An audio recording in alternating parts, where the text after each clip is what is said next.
Damp can be the death of a caravan. It can take hold and spread rot through the timbers, but the guys at Rolot Services are here to fight damp wherever it may be.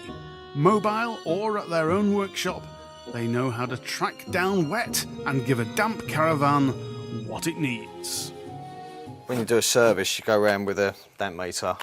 Obviously, you go around all the seals, like where these rails are, the awning rails, window rubbers.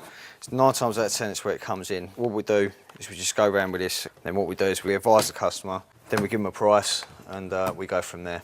Okay, right, a customer rang me up, said he had a bit of damp in his van. I've gone there to inspect it for him, go around with a damp meter, and before I got there, he's already attempted to take half of the van out. It's been caused from the awning rail on the outside. Up above here, where my fingertips are, as you can see, it's just the timber is just disintegrating.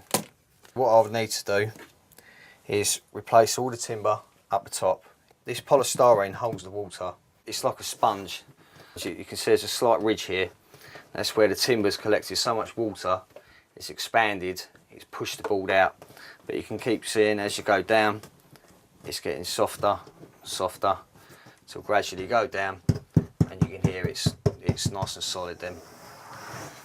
So my advice is strip whatever damp there is in it and stick a dehumidifier in it for at least 2 to 3 days till you feel confident that it's dry enough to then reboard.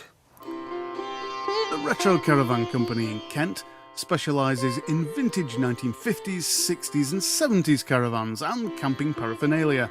So, if you need a vintage camping prop for a festival, a film or any other purpose, they can sort you out with everything, except Barbara Windsor.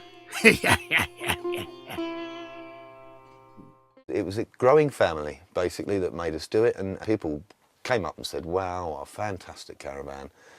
Where did you get it? And you know, the rest is history, really. I just looked for more and more of them, and I started collecting really rare ones. Right, this caravan here is a 1961 Mossad, very early, very rare, 3-window on the front and back. Normally they're one solid window. I found it in a barn in Holland, and I had it restored, and then brought it back to England, and it's used for mainly prop hire. We would provide them mainly for filming, photo shoot, corporate events. If they're doing something based on the 50s, 60s or 70s, then that's what we do. We'll supply as much or as many props as they need from that period to set up the scene.